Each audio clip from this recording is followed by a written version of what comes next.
வாருங்கள் இப்பொழுது இந்து மதத்திற்கும் இஸ்லாத்திற்கும் உள்ள ஒற்றுமைகளை பார்ப்போம். புனித குர்ஆன் சூரா அல் பக்ராவில் அத்தியாயம் 2 வசனம் 177 சொல்கிறது, உங்கள் முகங்களை கிழக்கிலோ மேற்கிலோ திருப்புவதில் நன்மை அல்ல, ஆனால் இறைவனை நம்புவதில் நன்மை உண்டு. இறுதி நாளை நம்ப வேண்டும், வானவர்களை நம்ப வேண்டும், வேதங்களை நம்ப வேண்டும், இறை தூதர்களை நம்ப வேண்டும். சஹி முஸ்லிமில் ஹதீத் ஒன்று உள்ளது. பாகம் 1 ஈமான் என்ற பாடம், அத்தியாயம் 2 ஹதீத் எண் 6. ஒரு மனிதர் முகமது நபி அவர்களை நோக்கி ஈமான் என்றால் என்னவென்று கேட்கிறார். அதற்கு முகமது நபி அவர்கள், ஈமான் என்றால் இறைவன் மீது நம்பிக்கை வைப்பது என்று சொன்னார். மேலும் வானவர்கள் மீதும், வேதங்கள் மீதும், மறுமை நாளின் மீதும், மேலும் இறை தூதர்கள் மீதும், விதியின் மீதும் நம்பிக்கை கொள்ள வேண்டும். ஆகவே இஸ்லாத்தில் அடிப்படையாக ஈமானின் 6 தூண்கள் உள்ளன. முதலாவது இறைவன் மீது நம்பிக்கை, இரண்டாவது வானவர்கள் மீது நம்பிக்கை, மூன்றாவது வேதங்கள் மீது, நான்காவது இறை தூதர்கள் மீது, ஐந்தாவது இறுதி தீர்ப்பு நாளின் மீது, மேலும் ஆறாவதாக கதர் அதாவது விதியின் மீது நம்பிக்கை வேண்டும். இப்பொழுது நாம் இந்து மதத்திற்கும் இஸ்லாத்தில் ஈமானின் தூண்களுக்கும் உள்ள ஒற்றுமையை பார்ப்போம். முதலாவது இறை கோட்பாடு.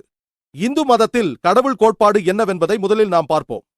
ஒரு சாமானிய இந்துவிடம் நீங்கள் எத்தனை கடவுளை நம்புகிறீர்கள் என்று கேட்டால் சிலர் 3 என்றும், சிலர் 10 என்றும், சிலர் 100 என்றும், சிலர் 1000 என்றும், இன்னும் சிலர் 33 கோடி என்றும் சொல்வார்கள். இதே கேள்வியை இந்து மத வேதங்களை நன்கு அறிந்த ஒருவரிடம் நாம் கேட்டோமேயானால் இந்துக்கள் ஒரு கடவுளை மட்டுமே வணங்க வேண்டும் என்று அவர் சொல்லுவார்.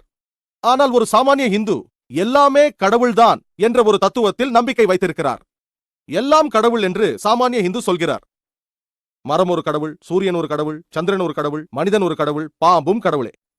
முஸ்லிம்களான நாங்கள் எல்லாம் கடவுளுடையது என்கிறோம். GOD'. எல்லாம் இறைவனுக்கு சொந்தமானது. மரம் இறைவனுக்கு சொந்தம், சூரியன் இறைவனுக்கு சொந்தம், சந்திரன் இறைவனுக்கு சொந்தம், மனிதன் இறைவனுக்கு சொந்தம், பாம்பும் இறைவனுக்கு சொந்தமானது. ஒரு சாமானிய இந்துவுக்கும் ஒரு முஸ்லிமுக்கும் உள்ள பெரிய வித்தியாசம் என்னவென்றால், சாமானிய இந்து எல்லாம் கடவுள் என்கிறார், முஸ்லிம்களான நாங்கள் எல்லாம் கடவுள் உடையது என்கிறோம். GOD மேலும் அபாஸ்ட்ரஃபி S. பெரிய வித்தியாசம் என்னவென்றால் அபாஸ்ட்ரஃபி S மட்டும்தான். இந்த வித்தியாசத்தை சரி செய்து விட்டால், இந்த அபாஸ்ட்ரஃபி S இன் வித்தியாசத்தை சரி செய்து விட்டால் இந்துக்களும் முஸ்லிம்களும் ஒன்றுபட்டு விடுவார்கள். அதை எப்படி செய்வது? எங்களுக்கும் உங்களுக்கும் இடையே உள்ள பொதுவான விஷயத்தின் பக்கம் வாருங்கள். முதல் நிபந்தனை எதுவென்றால், அல்லாஹ் ஒருவனை தவிர வேறு எவரையும் வணங்க மாட்டோம். நாம் முதலில் கடவுளை பற்றி இந்து மத வேதங்கள் என்ன சொல்கின்றன என்பதை பற்றி பார்ப்போம். இந்து மத வேதங்களில் புனிதமான வேதங்களில் ஒன்று உபனிஷதங்கள். சந்தோக்கியா உபனிஷதத்தில் சொல்லப்பட்டுள்ளது. அத்தியாயம் 6 பகுதி 2 வசனம் 1 அது சொல்கிறது, இது சமஸ்கிருத வசனம். இதற்கு அர்த்தம் இறைவன் ஒருவன் தான், இரண்டாவது இல்லை. மேலும் ஸ்வேதாஸ்வதர் உபனிஷதத்தில் அத்தியாயம் 6 வசனம் 9 அவனுக்கு மேல் வேறு கடவுள் இல்லை, அவனுக்கு எஜமான் இல்லை, எல்லாம் வல்ல இறைவனுக்கு பெற்றோர்கள் இல்லை, அவனுக்கு தாயும் இல்லை, தந்தையும் இல்லை, அவனுக்கு மேல் சக்தி இல்லை. ஸ்வேதாஸ்வதர் உபனிஷதத்தில் சொல்லப்பட்டிருக்கிறது. அத்தியாயம் 4 வசனம் 19 அதற்கு அர்த்தம் அவனை போன்று யாருமே இல்லை, எல்லாம் வல்ல இறைவனை போல யாருமே இல்லை. ஸ்வேதாஸ்வதர் உபனிஷதத்தில் சொல்லப்பட்டிருக்கிறது. அத்தியாயம் 4 வசனம் 20 எல்லாம் வல்ல இறைவனுக்கு உருவம் இல்லை, அவனை யாரும் கண்களால் காண முடியாது, அவனது உருவத்தை கண்களால் காண முடியாது. இந்து மத வேதங்களில் மிகவும் பிரபலமானது பகவத்கீதை. பகவத்கீதையில் சொல்லப்பட்டிருக்கிறது.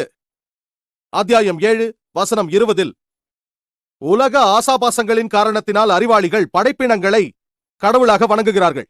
பகவத்கீதை அத்தியாயம் 7 வசனம் 20 சொல்கிறது, உலக ஆசாபாசங்களை கொண்ட மனிதர்கள் உருவ வழிபாட்டில் ஈடுபடுகிறார்கள் என்று. இந்து மத வேதங்களிலேயே மிகவும் புனிதமானவை வேதங்கள் தான். யஜுர்வேதத்தில் சொல்லப்பட்டிருக்கிறது. அத்தியாயம் 32 வசனம் 3 இறைவனுக்கு உருவம் இல்லை, எல்லாம் வல்ல இறைவனுக்கு உருவமே இல்லை, அவர் பெறப்படவும் இல்லை, அவரை மட்டும்தான் வணங்க வேண்டும். யஜுர்வேதத்தில் சொல்லப்பட்டிருக்கிறது.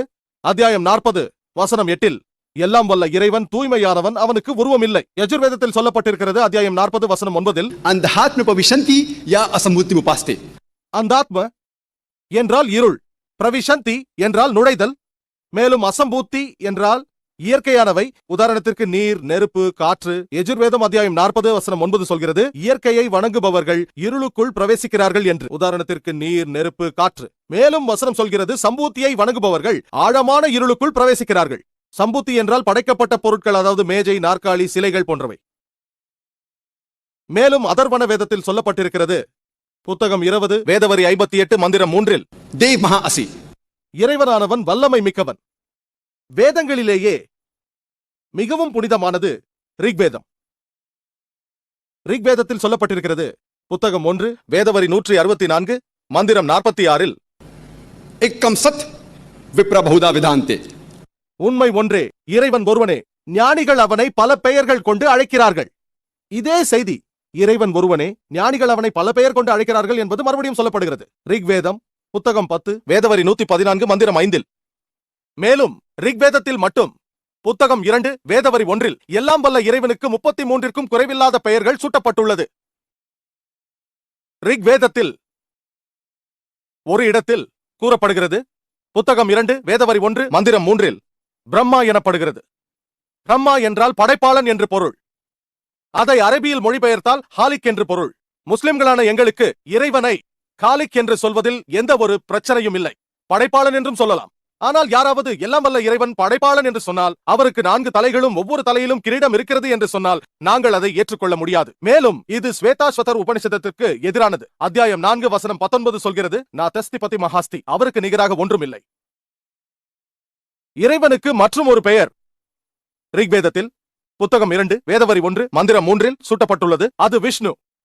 விஷ்ணு என்றால் காப்பாற்றுபவன், உணவு வழங்குபவன். அதை அரபியில் மொழிபெயர்த்தால் ரப் என்று சொல்வார்கள். முஸ்லிம்களான எங்களுக்கு இறைவனை ரப் என்று அழைத்தால் எந்த பிரச்சனையும் இல்லை. உணவு வழங்குபவன், காப்பாற்றுபவன் விஷ்ணு. ஆனால் யாராவது காப்பாற்றும் இந்த இறைவன் பாம்பின் படுக்கையில் படுத்துக்கொண்டு கடலில் வலம் வருபவர், வானத்தில் கருட பறவையின் மீது பறப்பவர், 4 கைகளுடன் வலது கையில் சக்கரம் கொண்டிருப்பார், இடது கையில் சங்கு கொண்டிருப்பார் என்று சொன்னால் முஸ்லிம்களான எங்களால் ஏற்றுக்கொள்ள இயலாது. மேலும் இது யஜுர்வேதத்திற்கு எதிரானது. அத்தியாயம் 32 வசனம் 3 சொல்கிறது, ஞா தஸ்தி பதி மகாஸ்தி, அவருக்கு உருவம் ஏதும் இல்லை. எல்லாம் வல்ல இறைவனுக்கு உருவமே கிடையாது. மேலும் ரிக்வேதத்தில் சொல்லப்பட்டுள்ளது. புத்தகம் 8 வேதவரி 1 மந்திரம் 1 மா சதநிதி சன்சத், எல்லா புகழும் இறைவனுக்கே, அவரை மட்டும் வணங்குங்கள். மேலும் ரிக்வேதத்தில் புத்தகம் 6 வேதவரி 45 மந்திரம் 16 யா எக் இத் முஷ்டிஹி, எல்லா புகழும் இறைவனுக்கே, அவரை மட்டும் வணங்குங்கள். இந்து மதத்தின் பிரம்மசூத்ராவில் சொல்லப்பட்டுள்ளது, ஏக்கம் பிரஹம் தியூத்த நாஸ்தே நஹனா நாஸ்தே கிஞ்சன், பகவான் ஏக் ஹி ஹை, தூசரா நஹி ஹை, நஹி ஹை நஹி ஹை, ஜரா பி நஹி ஹை. இறைவன் ஒருவன்தான், இரண்டாவது இல்லை. இரண்டாவது இல்லை, இருக்க முடியாது, இல்லவே இல்லை. நீங்கள் இந்து மதத்தின் வேதங்களை படித்தால் இந்து மதத்தின் கடவுள் கோட்பாடுகளை புரிந்து கொள்ள முடியும். இப்பொழுது நாம் இஸ்லாத்தின் கடவுள் கோட்பாடு என்னவென்பதை அறிவோம். இஸ்லாத்தின் கடவுள் கோட்பாட்டை பற்றி ஒரு முஸ்லிமிடம் கேட்டால் அவர் திரு குரானின் சூரா இக்லாஸ் மூலமாக எளிதாக பதில் சொல்லுவார். அத்தியாயம் 112 வசனங்கள் 1-4 சொல்கிறது, குல் உ அல்லாஹு அஹத், சொல்லுங்கள் அல்லாஹ் ஒருவன்தான். அல்லாஹ் ஹுஸ்ஸமத், அல்லாஹ் எவரிடத்திலும் தேவையற்றவன். லம் யலித் வலம் யுலத், அவன் யாரையும் பெறவும் இல்லை, பெறப்படவும் இல்லை. வலம் யகுல் லஹு குஃபுவன் அஹத், அவனுக்கு நிகராக எவரும் இல்லை. திரு குரானில் இறைவனை பற்றி கொடுக்கப்பட்டிருக்கும் 4 வரி விளக்கம் இதுதான். யாராவது தன்னை கடவுள் என்று சொல்லிக் கொண்டால் இந்த 4 வரி விளக்கம் அவருக்கு பொருந்தினால் முஸ்லிம்களான எங்களுக்கு அவரை கடவுள் என்று ஏற்றுக்கொள்வதில் பிரச்சனை ஏதும் இல்லை. இந்து வேதங்களிலும் கடவுளை பற்றி இதுதான் சொல்லப்பட்டிருக்கிறது. அதே